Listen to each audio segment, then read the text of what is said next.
주의 성령이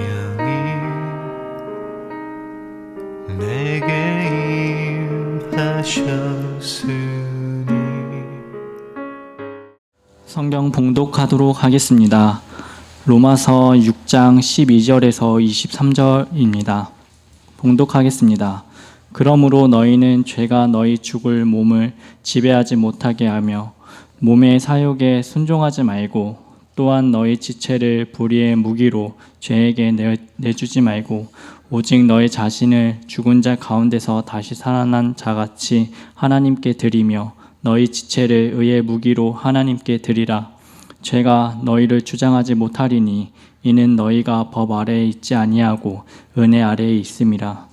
그런즉 어찌하리요? 우리가 법 아래에 있지 아니하고 은혜 아래에 있으니 죄를 지으리요? 그럴 수 없느니라. 너희 자신을 종으로 내주어 누구에게 순종하든지 그 순종함을 받는 자의 종이 되는 줄을 너희가 알지 못하느냐?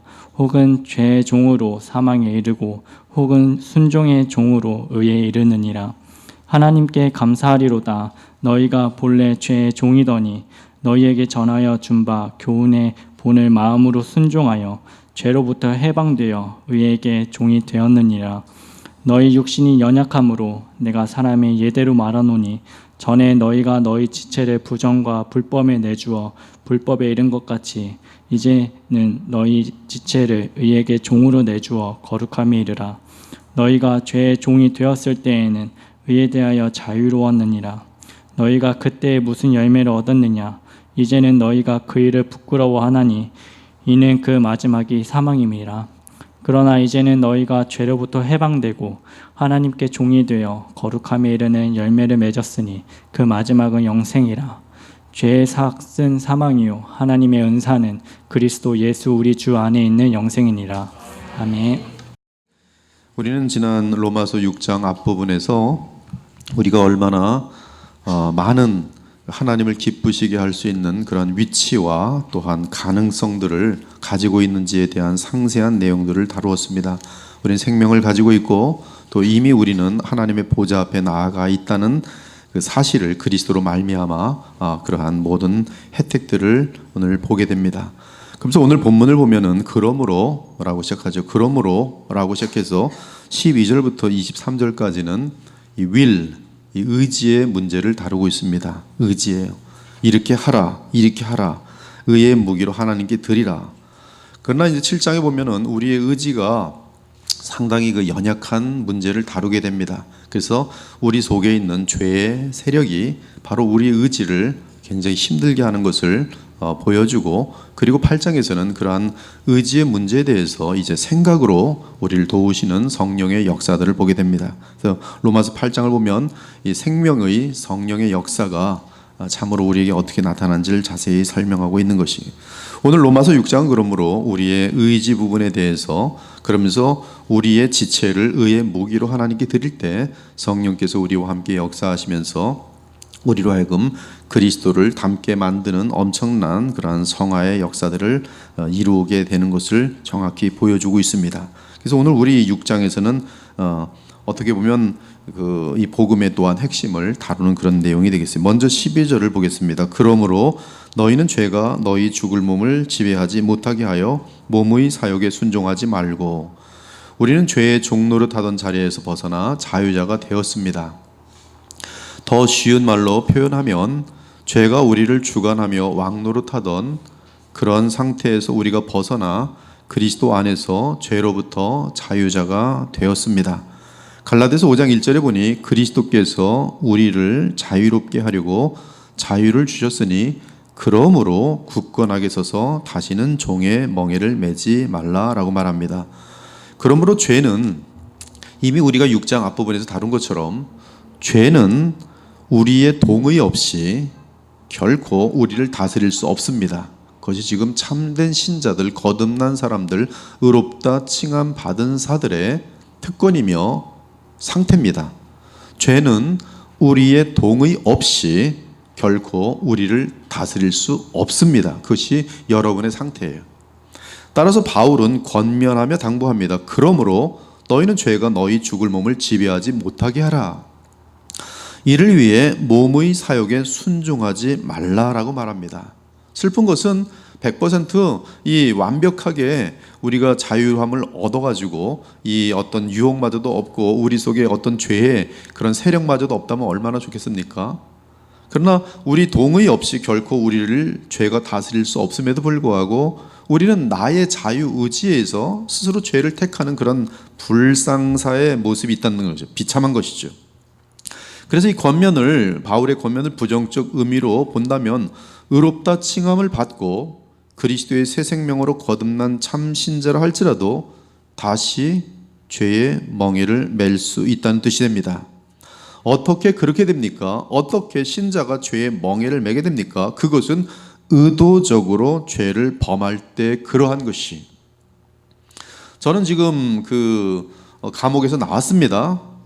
근데 의도적으로 감옥으로 들어가는 거예요. 그럴 때는 할 수 없는 겁니다. 그 얘기를 지금 하고 있어요. 즉 참 신자라도 스스로 죄의 종이 된다면 그런 경우는 죄가 다시 우리의 죽을 몸을 지배할 것이란 말씀이. 한편 12절은 우리 신자들이 어떻게 죄에게 패배하는지를 분석하여 알려주고 있습니다. 그것은 죄가 우리의 죽을 몸을 다스리려고 한다는 것입니다. 그리고 죄가 우리의 죽을 몸을 다스리도록 우리가 허락하면, 그래서 오늘 6장은 죄의 의지의 문제를 다루고 있어요. 우리가 허락하면 우리는 곧바로 몸의 정욕에 순종하게 됩니다. 이것이 지금 우리의 상태예요. 사랑하는 여러분, 세상 풍조와 문화와 사상과 조직은 끝없이 죄를 통해 우리의 죽을 몸을 다스리려고 시도합니다. 여러분들이 문 밖에만 나가면, 지금 예배하는 순간에는 유혹이 안 보이지만, 그러나 문만 나가면 벌써 세상의 욕지거리들, 싸우는 모습들, 또 현란한 것들, 바로 많은 수없는 그러한 유혹들이 우리를 가득합니다. 육체의 정욕과 안목의 정욕과 이생의 자랑은 죽을 몸과 매우 밀접한 관계를 갖고 있어요. 우리 죽을 몸을 향하여 계속적인 유혹이 들어옵니다. 한편 12절의 죽을 몸은 아담의 범죄로 인해 인류에게 나타난 하나님의 형벌로서의 죽을 몸을 말합니다. 죽을 몸은 원죄를 범할 때 사용됨으로 부패하여진 몸을 뜻합니다. 우리들의 몸이, 그러므로 지금도 인간의 몸은 죄에 쓰임받는 데 매우 익숙합니다. 우리는 그리스도 안에서 죄로부터 자유자가 된 자들로서 자유의지를 가지고 있습니다. 그러므로 우리는 자유의지를 행사하여 우리의 죽을 몸에 항복할 필요가 없습니다. 물론 과거에 우리의 자유의지는 죄의 종노릇밖에 할 수 없었습니다. 그렇게 전적으로 타락되어 있었어요. 그러나 그리스도와 연합한 이후로는 새 생명 가운데 행할 수 있는 상태가 되었습니다. 그러므로 우리는 우리의 자유의지로 내 안의 죄의 세력과 싸울 수 있습니다. 싸울 수 있는 신분들이 신자들이에요. 불신자들은 못 싸웁니다. 100대 0으로 집니다. 그러나 우리는 싸워서 99대 1이라도 1이라는 승리를 얻을 수가 있어요. 그리고 여러분들이 온 마음과 뜻을 다하면 50대 50으로 이기게 되고, 성화하게 되면 90대 10으로 이기게 되고, 흠이 없고 점도 없는 사람들로 변화될 수 있는 것이. 그러므로 우리는 우리의 자유의지를 동원하여 죄와 싸울 수 있도록 성경은 우리에게 권면합니다. 권면하는 거예요. 우리의 자유의지에게 호소하는 것이. 죄는 우리 몸의 주변에 항상 있는 타락한 세상을 주관하고 있습니다. 그러므로 우리의 몸의 사욕은 외부로부터 오는 유혹에 의해 끊임없이 일어나 우리를 주관하려고 합니다. 이 부분에서 우리는 죄의 주관을 거부하기 위해 우리의 몸의 지체가 죄에 쓰이는 것을 막아야 합니다. 내 눈이 죄에 쓰이는 것을 막으셔야 돼요. 그걸 제가 목사가 여러분 눈에 안대를 다 끼워주면서 오늘 아무것도 나쁜 거 보지 마십시오, 할 수 없는 거예요. 여러분이 안 보셔야 돼. 입 가지고서도 여러분이 죄를 범하는 것이에요. 제가 쫓아다니면서 입에다가 바늘로 끼워가지고 꼬맨다고 되는 게 아니에요. 여러분의 자유의지예요. 그래서 이 부분에서 우리는 죄의 주관을 거부하기 위해 우리의 몸의 지체가 죄에게 쓰이는 것을 막아야 합니다. 이는 우리의 몸의 지체는 나의 통치를 받을 수 있기 때문에 지금 제 혀가 제 통치를 받으면서, 저의 자유의지의 통치를 받으면서 지금 말하고 있어요. 나의 통치를 받을 수 있기 때문에 나의 자유의지는 해방된 존재이기 때문에 얼마든지 하나님을 택할 수 있다 이 말씀이. 말도 하나님의 다스림을 받도록 나는 택할 수가 있는 것이. 그러므로 나는 나의 의지로 단호히 죄의 지배를 거절할 수 있으며 그러므로 거절해야 되는 것이. 그래서 우리가 죄를 지면 핑계할 수가 없어요. 그리스도인들은 절대로 그 어떤 것에도 핑계할 수 없어요. 죄를 지으면. 그 죄를 지은 존재는 나예요. 나의 자유의지입니다. 나의 가장 이 어떤 캐릭터, 나의 어떤 그 인간 존재의 가장 중요한 책임을 져야 되는 의지 부분이에요. 아담도 의지 때문에 무너졌어요. 나무으로 말을. 예수님 의지로 이기셨어요. 순종함으로. 사랑하는 여러분, 죄는 우리의 죽을 몸을 통해서 역사하며 그 몸에 죄를 짓게 하는 욕구를 발생시킵니다. 따라서 죄에 대하여 죽은 신자를 할지라도 그의 죽을 몸에서 올라오는 정욕을 느끼게 됩니다. 우리도 지금 과거에 거듭나기 전에 지었던 많은 죄악의 맛들과 그 유혹들을 알기 때문에 좀 신앙생활 좀 하려고 좀 잘 앉아 있으면 가만히 유혹들이 막 올라와요. 몸에서, 지체에서. 이때 성도는 몸의 정욕과 투쟁해야 합니다. 육신의 정욕, 안목의 정욕, 이생의 자랑과 투쟁해야 합니다. 한편 우리는 유혹을 미리 차단할 수 있어요. 행여 유혹이 마음으로 들어오고 있더라도 성령의 도우심을 받아서 밀쳐낼 수 있습니다. 이를 위해서 우리는 쉬지 않고 그리스도를 감사하며 사랑하는 깊은 관계를 유지하고 있어야 합니다. 13절은 죄가 우리의 죽을 몸을 지배하려는 것을 어떻게 막을 수 있는지에 대한 최고의 지시입니다. 또한 너희 지체를 불의의 무기로 죄에게 내주지 말고 오직 너희 자신을 죽은 자 가운데서 다시 살아난 자같이 하나님께 드리며 너희 지체를 의의 무기로 하나님께 드리라. 즉 우리의 지체가 죽을 육신을 주관하는 죄에게 쓰임받지 않도록 하려면 우리의 지체를 나의 자유의지로 자꾸 의의 무기로 하나님께 드리는 것이. 돈 하나님께 바치면 죄 질 곳이 없어요. 시간 주님께 바쳐드리면 유혹받을 시간이 없어요. 말 칭찬하면 험담하지 않게 돼 있어요. 좋은 것을 하게 되면 나쁜 곳으로 쓰이지 않게 돼 있어요. 좋은 생각하고 다른 사람들 중보기도 하면서 축복하고 있으면 악한 생각이 떠오를 수 없어요. 의의 무기로 나의 지체를 바치는 한 죄의 불의의 무기로 사용되지 않아요. 그것이 지금 바울이 알려주는, 복음이 알려주는 죄를 승리하는 비결이에요. 나의 자유의지에 달려있어요. 이미 말씀드린 것처럼 그럼에도 불구하고 연약한 로마서 7장의 고백, 그래서 성령의 도우심으로 그러한 자유의지를 더욱더 강력하게 하시는 생명의 성령의 역사를 이제 알려주는 것이 로마서 8장이죠. 그런데 우리 지체를 의의 무기로 하나님께 드리기 위해서는, 지체를 드리기 위해서는 그 13절 굉장히 아주 완벽하게 써 있습니다. 그것은 전심으로 내 자신, 너희 자신을 하나님께 드려야 돼요. 즉 지체를 드리기 위해서는 무엇이 가야 되냐면 내 마음이 누구에게 가야 돼요? 하나님께 가야 돼요. 아주 완벽합니다. 즉 우리 지체를 의의 무기로 하나님께 드리려면 전심으로 우리의 마음과 재능 등 주께서 우리에게 맡기신 모든 것을, 나의 인생을 주께 들어야 가능하게 됩니다. 따라 13절은 명백하게 둘로 구분하여 말하고 있어요. 그것이 그리고 묶여 있습니다. 오직 너희 자신을 하나님께 드리며 너의 지체를 의의 무기로 드리라. 근데 여기서 보면 바울은 13절에서 이 지시를 하면서 거듭난 신자들은 죽은 자들 가운데서 일어나 다시 살아난 사람으로 비유합니다. 즉 그리스도의 거룩한 생명을 받은 자로서 새로 새 인생을 사는 것이 신자의 삶이라는 것이. 이렇게 생각해 봅시다. 예수께서 무덤 앞에 서시던, 여러분이 이제 죽었다고 가정을 해요. 무덤 속에 죽은 지 벌써 한 달 됐어요.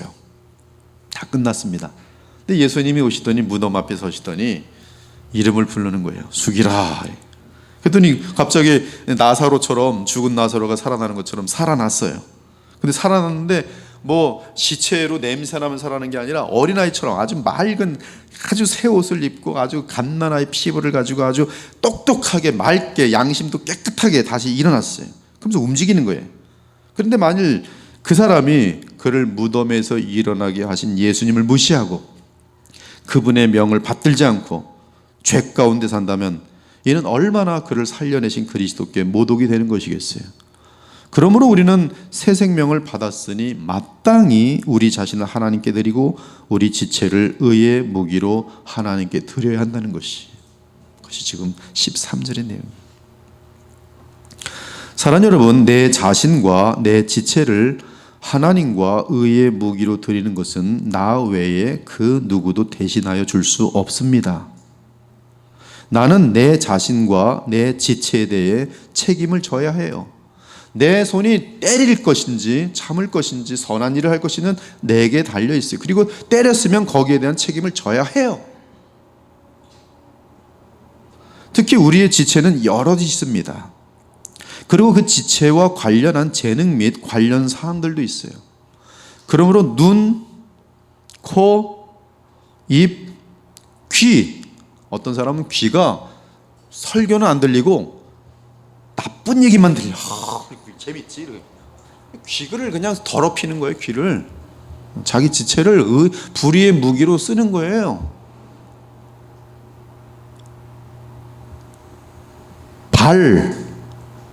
발이 자꾸 술집으로 끌고 가는 거예요. 마음은 가지 말아야 되는데 발이 끌고 가요. 근데 발이 끌고 가면 뭘 끌고 가요? 마음속에서 발에게 가라고 또 지시하고 있는 것이지. 그 지체는 지금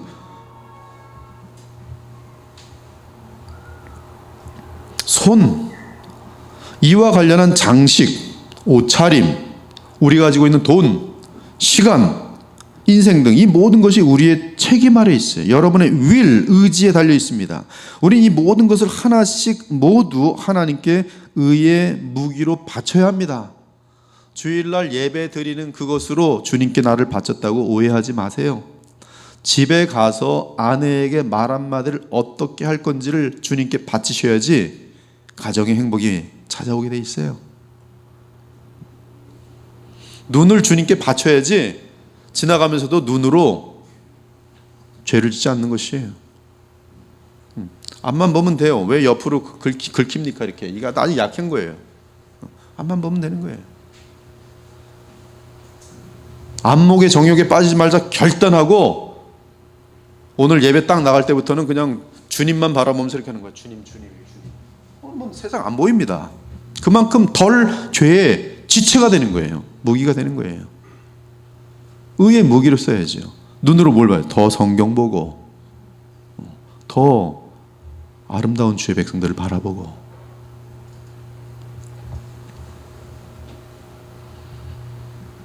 하나하나씩 다 정말 하나님께 의의 무기로 받쳐져 있는지 우리의 지체들을 따져보셔야 돼. 나의 하루의 24시간은 하나님께 어떻게 받쳐지고 있는지 따져보셔야 돼. 여러분의 주님께서 주신 인컴 어떻게 사용되고 있는지 따져보셔야 돼요. 돈과 시간은 그 사람의 마음을 반영합니다. 여러분이 가장 좋아하는 것에 돈과 시간을 쓰게 돼 있어요. 술 좋아하는 사람은 술에다가 시간을 보내고 술에다가 돈을 사용합니다. 여러분들은 도대체 어디다 돈과 시간을 사용하는지 따져보세요. 그리고 그것이 만약에 불의의 무기로 쓰이고 있다면 여러분 사실은 거의 대부분이 불의의 무기로 쓰이고 있는 것이. 그것을 의의 무기로 바꿔야 돼요. 그렇지 않으면 여러분들이 예수님을 닮아갈 수 없습니다. 어떤 사람은 손은 의로운데 발이 주께 드려지지 않은 사람이 있고 어떤 사람은 손은 주께 드려졌는데 눈이 드려지지 않아서 눈으로 죄악을 범하는 사람들이 있어요. 또 가장 많은 죄가 성경이 말하죠. 어디로 집니까? 혀. 가장 많은 죄. 여자들이 가장 연약한 부분이 혀예요. 거짓말, 질투, 말을 지어냄. 우리는 죄에 쓰이는 지체가 있다면 심지어 그것이 돈이든 시간이든 재능이든 나의 어떤 몸의 지체든 철저하게 죄로부터 차단하여 의의 도구로 쓰임 받도록 마음을 바꾸셔야 돼요. 그렇지 않으면 우리는 이 모든 것들이 항상 헛수고가 돼요. 은혜를 받았다고 은혜를 다 날려버려요. 이 더러운 말로, 더러운 귀로, 더러운 눈으로. 찬양 한두 시간 열심히 하면 뭐합니까? 집에 들어가서 텔레비전 탁 틀어놓고서 보니까 자기 마음을 다 더럽혀버린 거예요. 다 날려버려요. 아무리 기도하면 뭐하겠어요? 다 날려버려요. 왜? 우리의 지체를 불의의 도구로 내버리기 때문에 그래요. 이 시간 내게 있는 것들 중에 의의 무기가 아닌 죄의 도구로 종종 쓰임받는 것들을 생각해 봅시다. 여러분의 뇌는 어떠합니까? 여러분의 뇌는 어디에 쓰이고 있습니까? 하나님을 위해 쓰이고 있습니까? 마귀가 쓰고 있습니까? 뇌를 마귀가 쓰고 있으면 미움, 저 사람 봐도 믿고 저 사람 봐도 믿고 분노가 일어나고, 이 머리가 지금 뇌가 마귀가 신나는 거죠.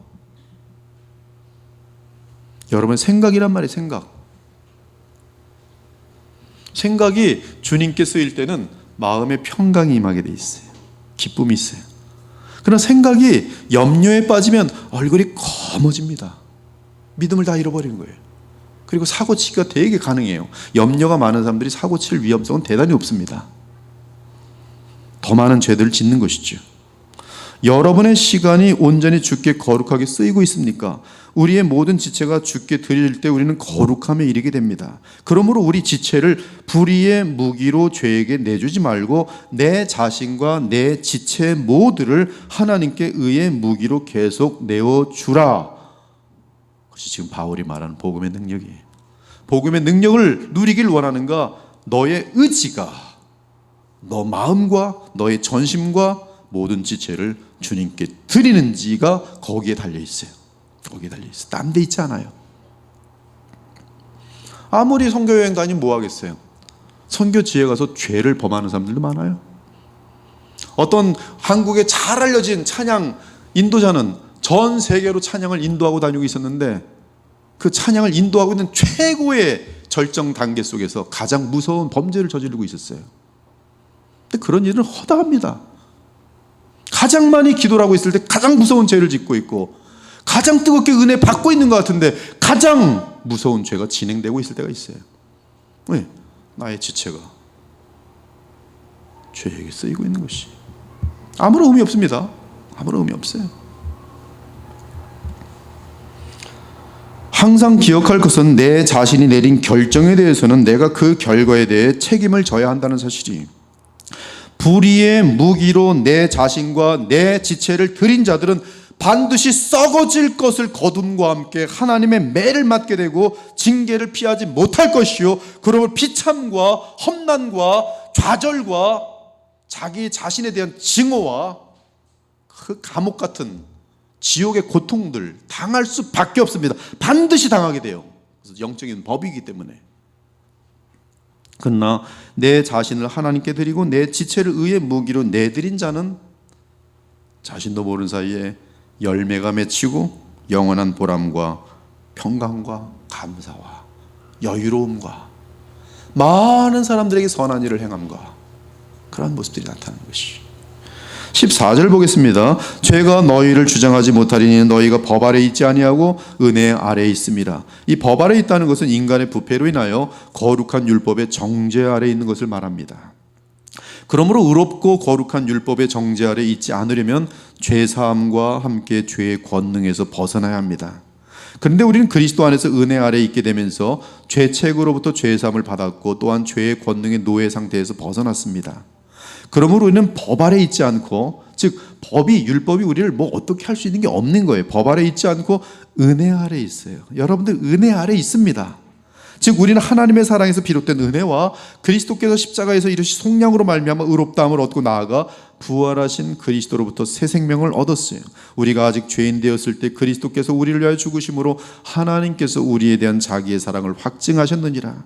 그러면 이제 우리가 그의 피로 말미암아 의롭다 하심을 받았으니 더욱 그로 말미암아 진노하심에서 구원을 받을 것이니, 곧 우리가 원수 되었을 때 그의 아들의 죽으심으로 말미암아 하나님과 화목되었은즉 화목하게 된 자로서는 더욱 그의 살아나심으로 말미암아 구원을 받을 것이니라.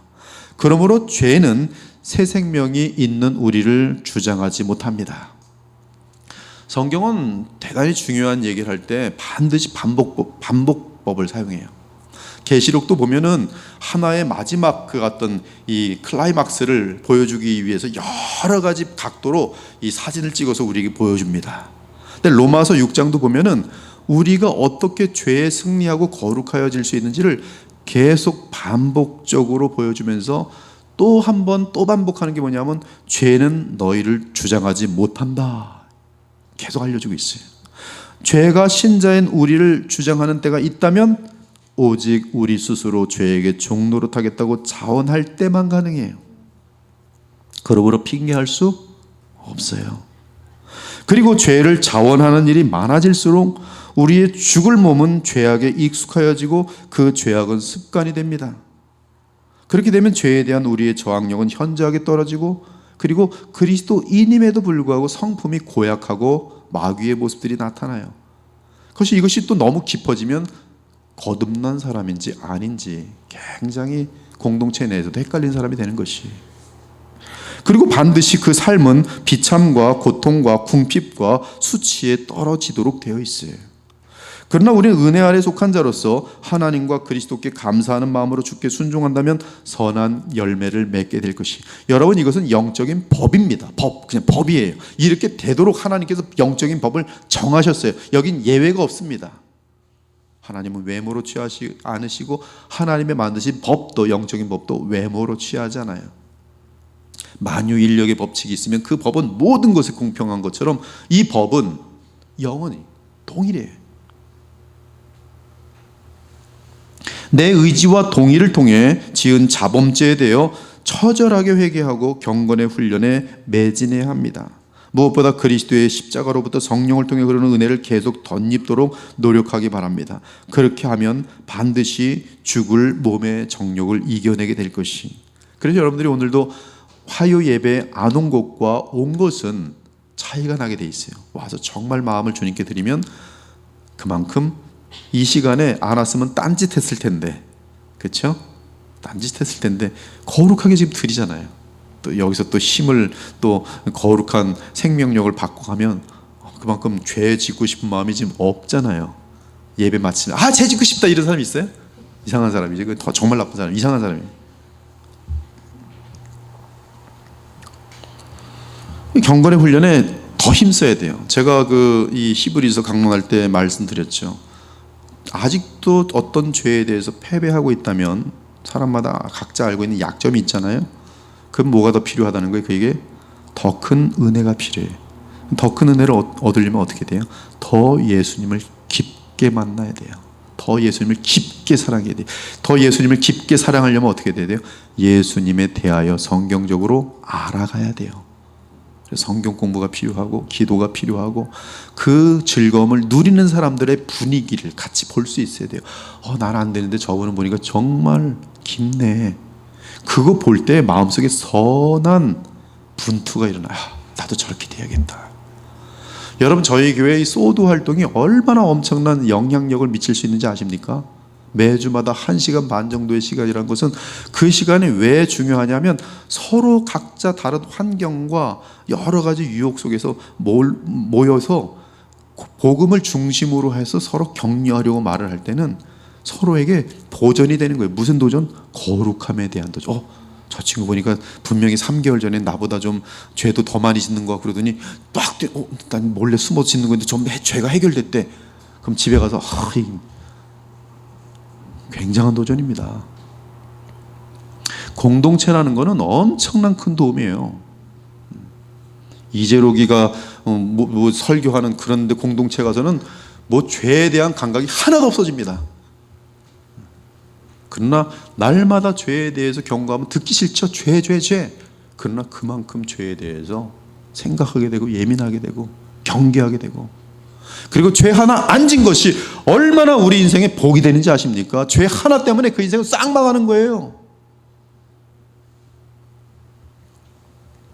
경건에 매진해야 돼요. 무엇보다 그리스도의 십자가로부터 성령을 통해 흐르는 은혜를 계속 덧입도록 합시다. 그렇게 함으로 반드시 죽을 몸의 정욕을 이겨내야 돼요. 그러면 죄가 우리의 죽을 몸을 다스리는 것을 철저하게 막을 수가 있어요. 우리가 죄에 패배하는 것은 짧은 쾌락적인 육체의 천박한 소욕을 즐기기 위하여 주님을 저버리는 것과 다를 바가 없어요. 이는 참으로 지독히 어리석은 것입니다. 왜냐하면 스스로 죄의 종이 되어 사탄에게 유린당하기를 기뻐하는 모습이기 때문에 그래요. 자신의 죄악이 자신을 파괴하는 줄 알면서도 그 죄를 끊지 않고 계속 죄를 짓고 있으니 이 어찌 어리석은 짓이 아니겠어요. 가장 어리석은 존재가 죄 가운데 그냥 있는 것이 가장 어리석은 거예요. 또한 의도적으로 죄악 속에 빠지면서 스스로 멸망을 자처하니 이 또한 얼마나 애처롭고 비참한 그리스도인입니까? 내게 죄를 짓게 하는 어떤 요소들이 주변에 있습니까? 미움과 증오와 교만 속에 있는 관계가 있습니까? 쉬지 않은 거짓과 비방이 우리 마음과 입술에 있습니까? 불필요한 세상적 유혹을 끊지 못하고 있습니까? 그렇다면 나의 삶을 점검해 보기 바랍니다. 나의 시간과 돈과 지체들이 과연 하나님의 의의 무기로 들여지고 있는가? 정말 내 마음은 진심으로 주님께 바쳐지고 있는가? 우리들은 더 이상 죄에 끌려갈 필요가 없고 더 이상 죄가 우리를 강요할 수 없기 때문에 단지 너 하고 얘기하면 끝나는 거예요. 죄는 우리를 어떻게 하지 못해요. 마귀도 어떻게 하지 못합니다. 단지 우리의 의지로 너 끝나는 거예요. 이 노라는 말 한마디가 되게 중요해요. 저는 노를 참 잘합니다. 잘해요. 얽혀매서 괜히 끌려갖고 속으로는 욕을 바가지하면서 끌려다닙니까? 왜? 너 그러고 끝나면 되는 것이 너 깨끗해요.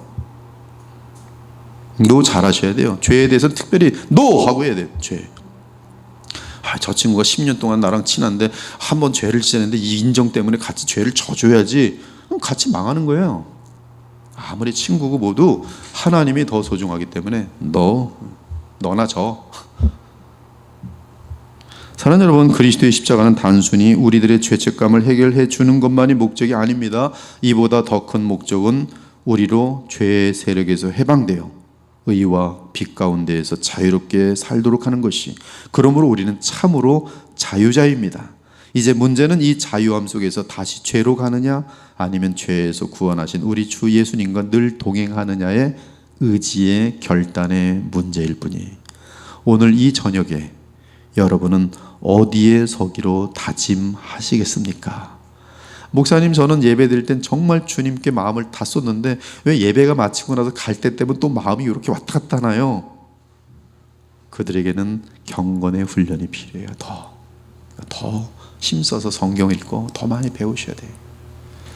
모든 마음을 다해 우리의 지체를 의의 무기로 주께 드리고 그 대신 우리의 육체의 소욕을 굶겨서 죽이기 바랍니다. 우리의 육체의 소욕은 굶겨 죽이는 거예요. 얘한테 먹을 걸 주지 마세요. 내 속에 옛사람에게는, 이 사르스라고 하는 죄의 정욕에게는 먹을 걸 주면 얘가 확 살아나요. 굶겨야 돼요. 그러므로 내게 유혹이 되는 걸 차단시키는 것이 가장 좋은 방법이에요. 시간 매니지먼트 여러분 자신에게 달려 있었어요. 시간, 죄에게 드리는 걸 차단시켜야 돼요. 눈으로 보는 것, 귀로 듣는 것, 사람들과 만나는 것 다 내게 힘을 주지 않고 나를 망하게 만드는 것이면 다 차단해야 돼요. 이제 내가 그들을 변화시킬 수 있는 흘러 넘치는 은혜가 있다면 그때 만나셔도 돼요. 만나서 니들 그러지 마라, 주님께로 돌아와야지, 힘있게 해서 좋은 선한 곳으로 이끌어와야죠. 그러나 그게 아니라 만날 때마다 비참해지고 만날 때마다 꼭 죄만 짓고 돌아오고, 그런 만나면 갖지 마세요. 지금 여러분이 망하고 있는 것이에요. 내게 아직 그를 변화시킬 수 있는 힘이 없는 것이에요. 어둠에 끌려가고 있는 것이에요. 그런 만나면 내 자신을 보호하기 위해서 내가 스스로 차단해야 돼요. 난 아직 준비 안 됐어. 그러므로 너희가 그리스도와 함께 다시 살리심을 받았으면 위의 것을 찾으라. 거기는 그리스도께서 하나님 우편에 앉아 계시느니라. 위의 것을 생각하고 땅의 것을 생각하지 말라. 그러므로 땅에 있는 지체를 죽이라. 곧 음란과 부정과 사욕과 악한 정욕과 탐심이니 탐심은 우상 숭배니라. 이것들로 말미암아 하나님의 진노가 임하느니라. 이제 15절을 보니까 그런즉 어찌하리요? 우리가 법 아래 있지 아니하고 은혜 아래 있으니 죄를 지으리요? 그럴 수 없느니라. 신자의 너희는 은혜 아래 있다. 죄를 지으려고 하지 마라. 그리스도와 연합한 가운데 성령의 인도하심 아래 있다. 거듭나지 않은 상태에서 율법을 지켜 구원 얻으려는 그러한 상태에 있지 않다. 이미 의롭다 칭함받았고 또한 하나님과 화목하며 나아가 그리스도와 연합한 상태에서 새 생명을 누리고 있다. 그런데 그러한 은혜 아래 있는데 죄를 지으리요? 그럴 수 없다. 바울은 로마서를 쓸 때 자신을 소개하기를 예수 그리스도의 종 바울이라고 말하였어요. 이는 자신의 온 마음과 지체를 전부 주 예수님께 바쳐 그분의 다스림을 철저하게 받아들이겠다는 진심을 말한 것이, 저는 주님의 노예가 되겠습니다. 김남준 목사 항상 보면 예수 그리스도의 노예라는 노예. 그 글을 왜 썼겠어요? 진심이겠죠. 나는 예수님께 나의 모든 것을 다 바칩니다.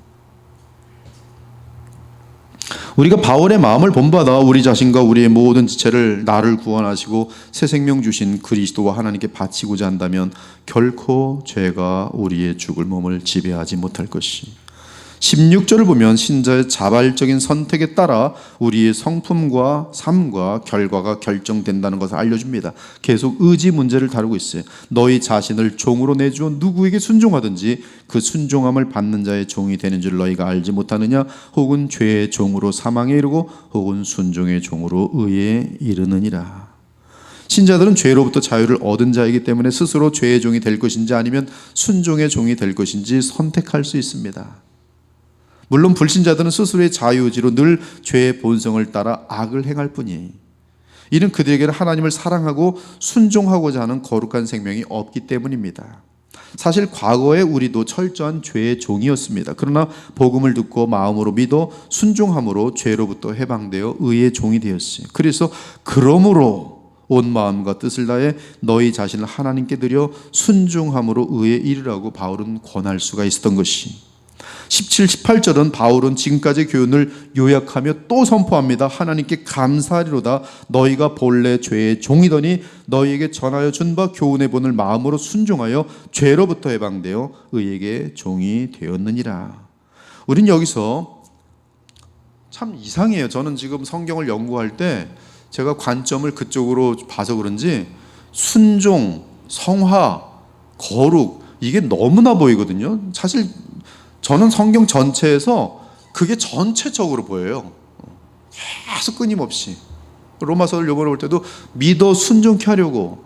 근데 어떤 보니까 믿기만 하면 됩니다. 믿기만 해서 순종은 항상 안 나와. 믿음이 나중에 보면 꼭 무슨 보험 드는 식의 그런 개념뿐이 안 되는 거예요. 근데 성경은 믿음과 순종이 같이 묶여 있어요. 묶여 있어요. 지금 17절과 18절도 보면 복음이 우리에게 전파된 이유는 죄에 노예된 상태에서 마음으로부터 믿고 순종하여 죄로부터 해방된 후 또한 마음으로부터 믿고 순종하여 의의 종이 되게 하려 함이라는 사실을 알려주고 있습니다. 그러므로 로마서는 복음의 목표를 뚜렷하게 계속 알려주는데 그것은 의의 종이 되는 거예요. 의의 종이 되었고 그리고 의의 종이 되었으므로 의롭게 사는 것에 대한 끊임없는 권면을 하고 있어요. 그러면 이러한 얘기를 계속 들으면 사람이 계속 도전받아요. 그렇지, 나는 의의 종이지. 그렇지, 의롭게 살아야지. 그럼 얼마나 많은 사람들이 변하겠습니까? 근데 지금 이 시대의 복음이 뒷부분이 없는 거예요. 예수님을 믿으십시오. 믿었습니다. 끝나요. 어떻게 살아야 됩니까? 믿으면 돼요. 믿는데 순종이란 부분을 빼뜨리는 거예요. 참 많이 봅니다, 제가. 이 그리스도를 통해 하나님을 믿는 가운데 하나님의 말씀을 철저하게 지켜 행함으로 우리의 삶 전체에서 의를 이루어가고 그 와중에 그리스도의 성품을 닮아가는 것이. 그런데 18절은 의에게 종이 되었느냐라는 과거형을 사용하고 있습니다. 즉 우리가 예수 그리스도와 믿음으로 연합할 때 우리는 죄로부터 해방되어 의의 종이 되었고 따라서 의로운 삶을 자유롭게 마음껏 살 수 있다고 알려주는 것이. 그 후 바울은 또다시 그리스도를 닮는 성품을 계속 이루어가라고 도전합니다. 19절 너희 육신이 연약함으로 내가 사람의 예대로 말하노니 전에 너희가 너희 지체를 부정과 불법에 내주어 불법에 이른 것 같이 이제는 너희 지체를 의에게 종으로 내주어 거룩함에 이르라. 여기 거룩함은 sanctification, 정확하게 성화입니다.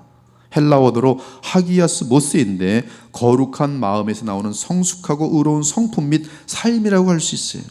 이 단은 아카사르시아의 정반대의 뜻인데 아카사르시아는 부정과 더러움 그리고 그로 말미암는 성품과 삶을 말하는 것이. 그래서 우리는 구원받기 전에 우리 지체를 부정과 불법에 내주어 불법에 이르렀지만 이제 구원을 받았으니 구원받은 후에는 거룩한 생명을 지니고 있기 때문에 거룩함에 이를 수 있다. 그리스도를 닮아갈 수 있다 하고 우리에게 도전하고 있는 것이. 물론 거룩함에 계속 이르는 과정에서 우리의 성품과 삶은 그리스도의 성품과 삶을 닮은 뚜렷한 증거들이 나타날 것이, 그러한 삶은 의에 이르는 성품과 삶이 될 것이. 어떤 교회를 다녀야 합니까? 답은 간단해요. 그 교회를 다니는 많은 사람들이 매해 예수님을 닮아가는 뚜렷한, 여러분 죄를 이기는 게 말로 되는 게 아닙니다. 죄를 이겨야지. 그래서 이겼으면 복음 필요 없어요. 예수님께서 헛되게 죽으신 거예요. 죄를 이기는 것은 하나님의 전능하신 능력을 사용할 수 있을 때만 죄를 이길 수 있어요. 그러려면 복음을 정확하고 예리하게 알아야 돼요. 깊게 알아야 돼요. 인간의 마음이 얼마나 간교한지를 볼 수 있어야 돼요. 얼마나 우리가 무서운 죄덩어리인지, 그리고 끊임없는 죄의 이 생산소인지 알 수 있어야 돼요. 그래서 계속 깨어서 주님만 붙든 가운데에서 참으로 주의 보좌로부터 오는 거룩한 은혜가 나의 마음을 지키시고 역사하는 것을 알 때, 복음은 정말이구나, 그것은 실제 효력이 있는 하나님의 은혜구나 알 수 있는 것이. 그리고 또다시 바울은 거룩함에 이를 수 있는 유일한 비결은 우리 지체를 의에게 종으로 내주어야 한다고 강조합니다. 이것은 예외가 없어요. 바치십시오. 시간 들이십시오. 성경 보느라 시간을 들이십시오. 이 방법 외에 없어요. 기도하십시오. 기도 없이 거룩에 이를 것이라 오해하지 마십시오. 여러분의 노는 시간을 잘라내십시오. 텔레비전 보는 시간들을 버리십시오. 그 시간에 성경 읽고 기도하고 더 하나님께 매어 달리십시오. 그래야 하는 거예요. 그 지체를 주님께 의해 무기로 드리고 있는 것이. 그러므로 우리는 바울의 반복적인 강조에 의해 내 마음과 지체를 그리스도 하나님께 온전히 헌신함이 거룩함과 의로움에 이르는 비결이라는 것을 알 수 있어요. 거룩함은 그리스도의 성품을 닮음이요, 의로움은 하나님 말씀을 철저하게 지켜 행함으로 나타나는 삶의 풍성한 선한 열매인 것이. 이제 20절과 21절 보면 너희가 죄의 종이 되었을 때는 의에 대하여 자유로웠느니라. 너희가 그때 무슨 열매를 얻었느냐? 이제는 너희가 그 일을 부끄러워하나니 이는 그 마지막이 사망임이라. 죄의 열매는 수치와 비참과 멸망과 사망입니다. 이 사실은 그 누구에게도 예외가 없어요. 우리가 구원받기 전에 죄의 노예로 있을 때는 의, 즉 하나님의 말씀에 순종하지 못했습니다. 그리고 그때 얻은 열매는 부끄러운 열매들이, 곧 모든 불의, 음행, 음란, 추악, 탐욕, 악의가 가득한 자요, 시기, 살인, 분쟁, 사기, 악독이 가득한 자요, 수군수군하는 자요, 비방하는 자요, 하나님께서 미워하는 자요, 능욕하는 자요, 교만한 자요, 자랑하는 자요, 악을 도모하는 자요, 부모를 거역하는 자요, 우매한 자요, 배악하는 자요, 무정한 자요, 무자비한 자라. 그리고 만일 그리스도로 인해 죄사함 및 구원을 얻지 못한다면 영원한 멸망에 이르렀을 것이, 그러나 구원받은 이후로 우리는 의로운 삶을 살아갈 수 있어요. 또한 거룩함의 열매는, 영생은 이 땅에서 생명을 누릴 뿐만 아니라 주님께서 재림하실 때 온 몸과 영혼이 흠도 점도 없이 완전해지면서 영광의 상태인 영생에 이르게 되는데, 거룩함의 영광은 영생이에요. 여러분들이 거룩하여 질수록, 예수님을 닮아갈수록 영생에 대한 무궁한 영광들을 누릴 수가 있어요. 이 땅에서도 누릴 수 있어요. 생각이 틀립니다. 거룩함이 깊어지면, 예수님을 닮음이 깊어지면 생각의 차원이 틀려요. 생각이 틀립니다. 거룩하지 못한 자들이 알 수 없는 세계를 압니다. 얼마나 위대한 것인지 몰라, 예수님을 닮는다는 것은. 마지막으로 22절과 23절을 봅니다. 그러나 이제는 너희가 죄로부터 해방되고 하나님께 종이 되어 거룩함에 이르는 열매를 맺었으니 그 마지막은 영생이라. 죄의 삭은 사망이요 하나님의 은사는 우리 주 그리스도 예수 우리 주 안에 있는 영생이니라. 22절에서 거룩함은 성화를 말합니다. 그리스도를 닮아가는 것을 의미합니다. 그러므로 로마서는 칭의를 알려준 직후부터 성화에 대해 자세히 알려줍니다.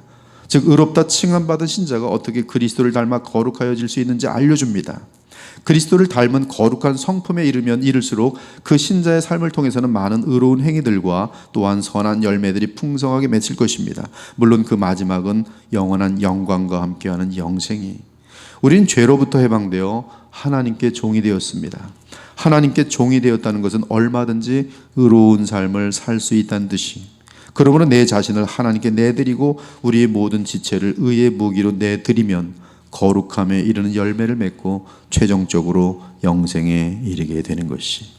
그러나 누구든지 죄 문제를 해결하지 못한 자는 사망에 이르게 될 것이. 그 이유는 죄의 싹은 사망이기 때문입니다. 하지만 하나님의 선물은 그리스도 예수 우리 주 안에 있는 영생이. 우리는 믿음으로 칭의를 얻고 믿음으로 거룩한 성품과 의로운 삶을 살아갑니다. 오직 그리스도를 믿음으로 무한하신 하나님과 교통하게 되면서 무한하신 아름다운 모든 것들을 우리는 누리게 될 수 있는 것이. 사랑하는 여러분, 우리는 원래 죄만 짓던 존재요 하나님을 모르던 자였었는데 이제 이렇게 예수 그리스도 안에서 하나님을 알게 되었습니다. 예수님 안에서 우리는 믿음을 통하여 죄사함과 의롭다함을 얻었으며 나아가 생명을 얻었습니다. 이제 우리 신자들의 숙제는 주께서 주신 자유함과 영생을 어떻게 누릴 것인가 하는 것입니다.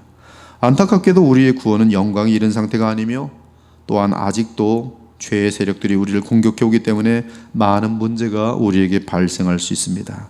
그러므로 우리는 쉬지 않고 계속 온전히 우리 자신과 우리 지체를 철저하게 그리스도와 하나님께 바쳐야 돼요. 오늘 설교의 요약은 그겁니다. 네 자신과 여러분의 지체를 주께 바치라는 거예요. 진심으로. 그러면 거룩함에 이르게 하나님이 역사하신다는 거예요. 기도로 우리의 진심을 주께 드리기를 바랍니다. 여러분 왜 기도하세요? 이것 주십시오, 저것 주십시오, 이렇게 공부 안 했는데 공부 잘하게. 이건 바보 같은 기도예요. 진실된 기도는 주여 제 마음을 주님께 드립니다. 주의 뜻이 무엇입니까? 그 뜻대로 행하기를 바랍니다. 나의 모든 것을 받아주셔서 내 시간 받아주옵소서. 내 눈 가져가 주세요. 제발 제 귀 좀 가져가 주세요. 주님, 주님의 뜻대로만 사용해 주세요. 다 내 모든 지체를 주님께 그거 말씀드리느라고 기도하는 거예요. 근데 그런 기도는 안 하고 주십시오, 주십시오, 내 귀는 내 멋대로 쓸 테니까 더 주십시오. 이건 주님의 뜻과는 전혀 무관하게 자기의 야망, 욕심을 채우는 그런 헛된 기도들이죠. 기도로 우리의 진심을, 우리의 마음을 주께 드리는 것이. 이는 신자의 삶 가운데서 하나님께 헌신되지 않은 부분은 언제나 우리의 육체의 소욕을 통하여 죄의 도구로 사용되기 때문입니다. 이런 부작용을 막기 위하여 우리는 우리들의 모든 기능과 재능들을 우리의 새 주인에게 바치기를 기뻐해야 돼요. 바울이 처음 신자가 되고서 올린 기도가 뭔지 아십니까? 주여 제가 무엇을 하리까? 주님께서 가장 좋아하는 사람은 주님 제가 무엇을 하리까 묻는 사람이, 그리고 주님이 시키는 것을 하는 사람을 좋아해요. 우리는 이렇게 하면 하나님 기뻐하겠지, 성경 한번 읽어보고 자기 멋대로 해요. 하나님 하나도 안 좋아합니다. 주여 제가 무엇을 하리까? 우리의 몸과 마음 그리고 모든 시간과 재정이 주님을 섬기고 하나님의 영광을 구하는 기회로 삼기를 바랍니다. 그런즉 너희는 먹든지 마시든지 무엇을 하든지 다 하나님의 영광을 위하여 하라. 우린 이제 새 주인이신 예수 그리스도를 기쁘게 해드리기 위하여 즐거운 마음으로 자원함으로 우리의 모든 것을 주의 영광을 위해 활용할 수 있어야 할 것이. 사랑하는 여러분, 그리스도인들에게는 두 종류의 삶이 언제나 그들 앞에 놓여 있습니다. 하나는 스스로 다시 죄의 종이 되는 삶이요, 다른 하나는 의의 종이 되는 삶이에요. 이는 참으로 우리가 그리스도인이기에 예수님 안에서 진정한 자유로운 선택의 자유가 주어진 것이. 그러나 그 자유로 누구에게 순종하느냐에 따라 우리는 다시 죄의 종이 되기도 하고 의의 종이 되기도 합니다. 하나는 죄요 나아가 불법이며 다른 하나는 하나님이요 나아가 거룩하니. 하나는 죽음의 맛을 보는 것이요 다른 하나는 영생을 맛보는 것이고, 하나는 하나님께 두들겨 맞는 것이고 하나는 하나님을 향하여 풍성한 열매를 맺어드려서 주님의 기쁨이 되는 것이. 따라서 그리스도인은 새로운 주인 예수 그리스도를 위하여 살도록 끊임없이 권면을 받아야 합니다. 이는 끊임없이 예수님을 기억하며 믿음으로 예수님과 연합할 필요를 알려주는 것을 의미합니다. 이것이 바로 설교죠. 설교는 계속 예수님 사랑하도록 또 권면하고 또 권면하고 또 권면하고 또 권면하고 지겹도록 권면하는 게 설교예요.